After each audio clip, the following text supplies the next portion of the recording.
someone was to properly look at the works of like all the great Greek historians, Hippocrates, Herodotus, they'll see the influence that Africa had on Europe as a whole throughout the period of ancient Greece. The ancient Egyptians used to have things called mystery schools or mystery systems where they ran from Sudan all the way up into parts of Turkey, Ionia, places like that. And what used to happen there was people used to go and learn, or certain people, if they were lucky enough, used to go and learn a lot of the information, like the term, what the Egyptians used to have is the term neo. So a neo was known as a student, or a neophyte was known as a student, somebody who would go and learn, but they'd learn orally. So hence that's why Socrates never wrote anything down.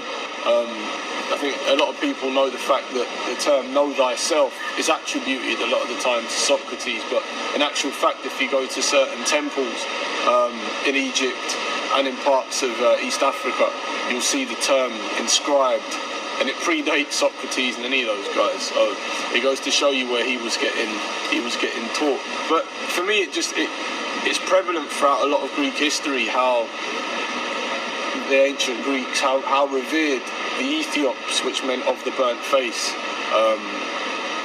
how revered they actually were. And over periods of time, it's become kind of taboo to associate anything wise, knowledgeable, philosophical, intellectual with Africa.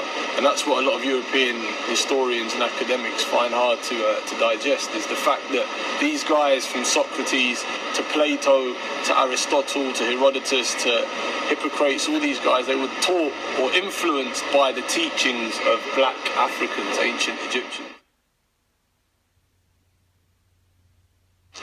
So I think one of the fundamental reasons why Europeans, in general, the European intelligentsia, scholars and academics, why they deny Africa their history, you know, from ancient Egypt all the way through to kind of the major empires from Mali and Kush and all those kind of things, is because of the fact that if you accept that these groups of people were responsible for your ascent into history, your ascent into what is known as civilization, then how the hell can you justify enslaving them?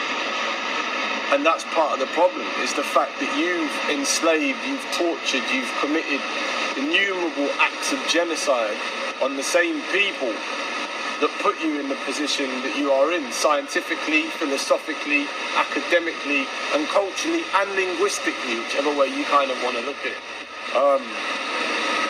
And that's one of the fundamental issues, is the fact that the idea of race and racism as an ideology is only 250 years old. It was only at the start of the 17th century where we really started to see a change in the way that humans regarded each other.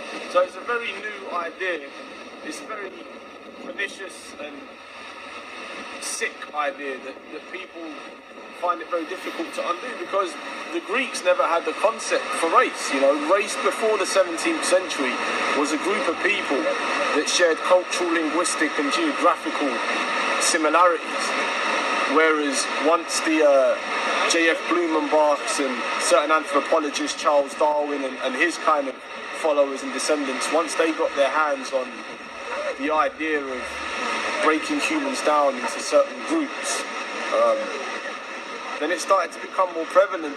You had the phenotypic biological overview of what humans, who they are and what they constitute. And obviously you know, you got the measuring of the skulls, cephalic index, anthropometry, all these different sciences, pseudosciences were invented to try and put the white man up at the top and the African at the bottom. And this was all due to the fact that for hundreds of years before, Africa was the richest, most prosperous cultural hub or center point of the world, which is why Alexander decided, when he went to Cairo, or when he went to Kemet, why he called it Alexandria. That is where everything that, the library in Kemet there's thousands and thousands of books. It's been documented that he took from the library of Kemet back into Greece. Aristotle did the same thing. Alexander never went anywhere without Aristotle. And a lot of the information that was in those books was used and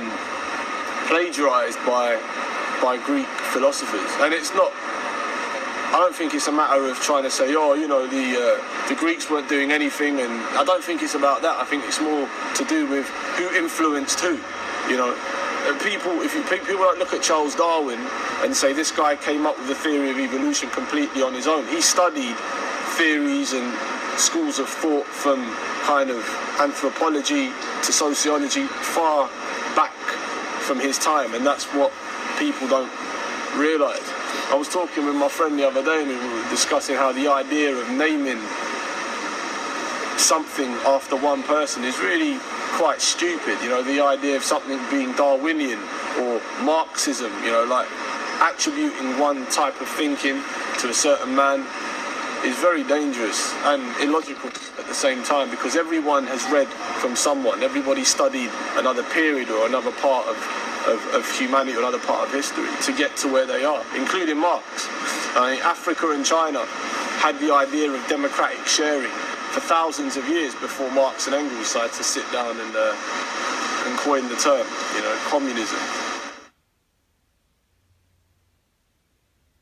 What gave impetus to European development was the Moors and the role that they played from the 8th century through to the 12th century in Portugal and parts of Spain. You know, when they came, they initially would have brought with them language, they would have brought culture, they would have brought philosophy, they would have brought music. All these different factors were responsible, and architecture as well. You know, the way that they built things, the way they designed things.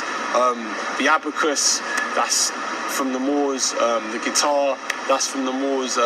Score writing, music, all these kind of things were never before they've been introduced into Europe. It's actually, funnily enough, also that the 8th century was the first period in European history where we start seeing a black-white dichotomy playing out against itself. So before that, there is no real documentation of white racism towards black people.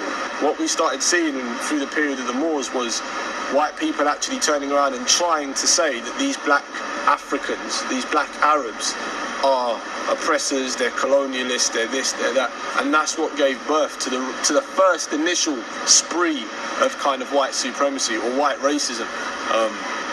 And then obviously as time played on, that became more consecrated within people's thinking, and it started to pervert the way they regarded one another. But also, the Moors never really, as far as colonial powers go, they didn't knock down any churches. They let the Spanish and the Portuguese continue to practice Christianity, but they just said that, you know, the dominating religion is going to be Islam, but you guys can keep your churches and you can, you know, we're not going to knock anything down, which is complete opposite to what Europeans did when they went anywhere and there was a mosque or, you know, there was a temple. They knocked it down, they bombed it, or they just destroyed it, or they kind of outlawed any other religion apart from Christianity.